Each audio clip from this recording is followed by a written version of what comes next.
ஓம் சாய்ராம். எனது அருமை பிள்ளையே, உன் வாழ்க்கையில் மிகுதியாக கஷ்டம் தொடர்ந்து வந்து கொண்டிருக்கிறது என்பதை நான் உணர்ந்ததால் தான் என் பிள்ளைக்கு உன்னை சுற்றி நடக்கும் விஷயம் என்னென்ன என்பதனை புரிய வைக்கவே நான் வந்துள்ளேன். நடக்கும் மோசமான சூழ்நிலைகளும் உனக்கு கஷ்டம் தருவதாக இருந்தாலும் இந்த சோதனைகள் எல்லாம் உன் மனதை பக்குவப்படுத்தவும் உன்னை இந்த கர்ம வினையின் பிடியில் இருந்து முழுவதுமாக மீட்டெடுப்பதற்காகவும் உன் குலதெய்வமானது செய்யும் லீலை என்பதனை உனக்கு தெரியப்படுத்தவே நான் உன்னிடம் தேடி வந்துள்ளேன். நீ பிற்காலத்தில் கஷ்டப்படாமல் இருக்க தற்போது நீ கஷ்டப்படுவதை ஏற்றுக்கொள்ள வேண்டும். உன் குலதெய்வமானது இதனை அனுமதித்துள்ளது என்பதனையும் நீ புரிந்து கொள்ள வேண்டும். உன்னை அப்படியே உன் குலதெய்வம் விட்டுவிடாதம்மா.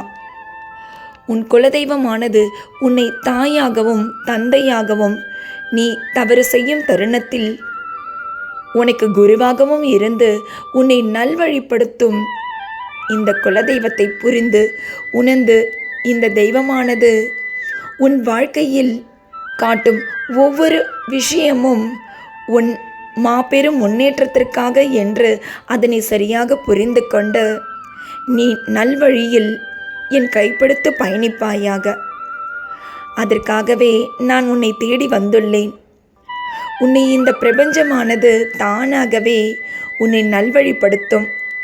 நீ சந்தோஷமாக நடக்கும் அதிசயங்கள் ஒவ்வொன்றையும் பார்த்து கொண்டே இரு. நீ செய்யும் வேலையில் முயற்சி செய்து கொண்டே இரு. இந்த தருணத்தில்தான் என்னால் முடியும், என்னால் எதையுமே சாதிக்க முடியும், தெய்வம் என் அருகில் உள்ளது என்பதனை நீ திரும்ப திரும்ப சொல்லி கொண்டிருக்கையில் நீ எண்ணுவதுதான் நடைபெறும் உனது வாழ்க்கையில்.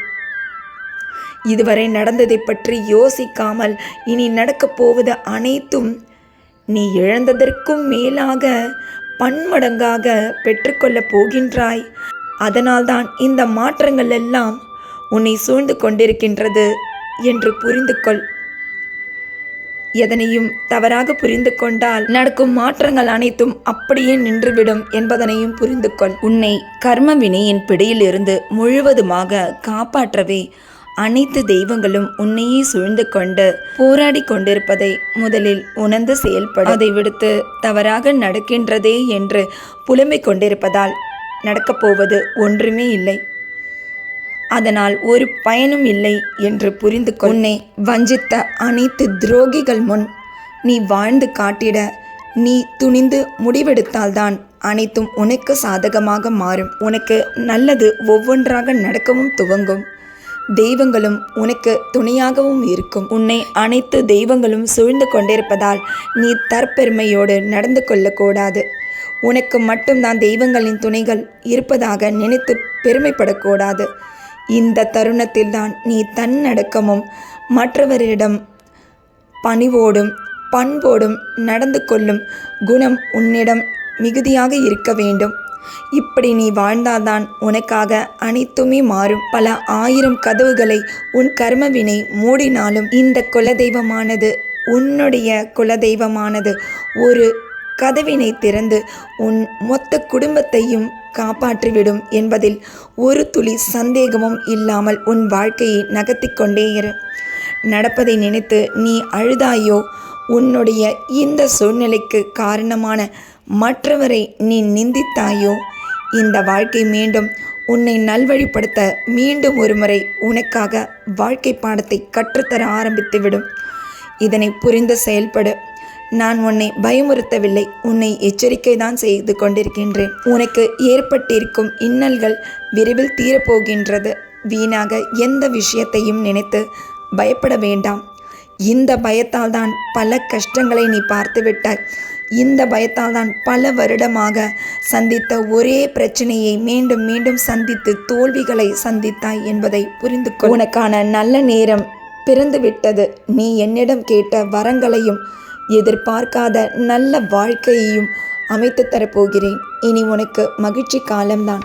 நடப்பது எல்லாம் தவறாக இருக்கிறதே என்று நினைத்து கொண்டு கவலைப்படுவதை விடுத்து எல்லாம் நான் உனது வாழ்வினில் செய்யும் லீலை என்று உணர்ந்து கொண்டு விழிப்புணர்வோடு மகிழ்ச்சியாக நீ இருந்தாலே, உன்னுடைய அனைத்து காரியங்களிலும் விழிப்புணர்வோடு இருந்து செயல்பட்டு நீ மகிழ்ச்சியாக இருந்தாலே அனைத்துமே உனக்கு மகிழ்ச்சியாக மாறத் தொடங்கிவிடும். ஒரே நொடியில் அனைத்துமே மாறும். ஆஞ்சநேயருக்கு உகந்த இந்த சனிக்கிழமை நன்னாளில் அவரின் அருளோடு ஸ்ரீராமரின் பாதத்தை தொட்டுவிட்டுதானே எனது தெய்வ வாக்கினை கேட்க வந்தாய்.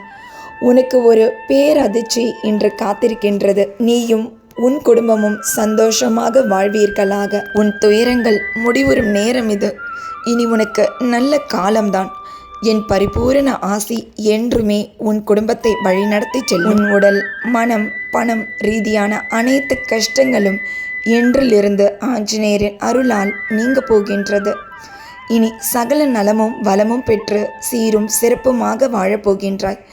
இது எனது சத்திய வாக்கம். நானும் உன் குலதெய்வமும் உன் கஷ்டங்களை முழுவதுமாக தீர்க்க உன் வீடு தேடியே வந்துவிட்டோம். இனி உனது வாழ்க்கை ஒளிமயமாக மாறும்.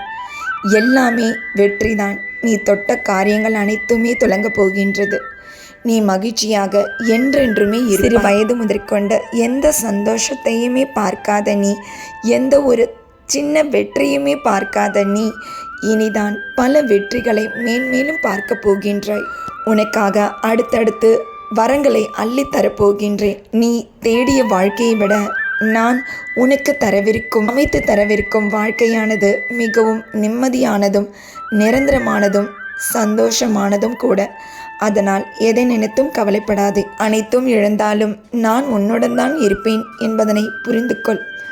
வேண்டியது கிடைக்குமா கிடைக்காதா, நான் தருவேனா மாட்டேனா என என்றென்றும் குழம்ப வேண்டாம். நான் தருவேன் என நம்பிக்கையோடு செயல்படு. காலம் அறிந்து உனக்கு கருணை புரிவேன். உன் வாழ்க்கையில் அன்பும் சிரிப்பும் மிகுதியாக இருக்கட்டும். உன் வாழ்க்கையில் இருக்கும் அனைத்து கஷ்டங்களும் உன் மனதினில் இருக்கும் புன்னகையாலும் உன் முகத்தினில் இருக்கும் புன்னகையாலும் ஸ்ரீ ராமரின் அருளால் தூர விலகி ஓடட்டும். இன்றும் என்றும் என்றென்றும் உன் சாயப்பா உன் அருகினில். வாழ்க வையகம், வாழ்க வளமுடன். ஜெய் சாய்ராம்.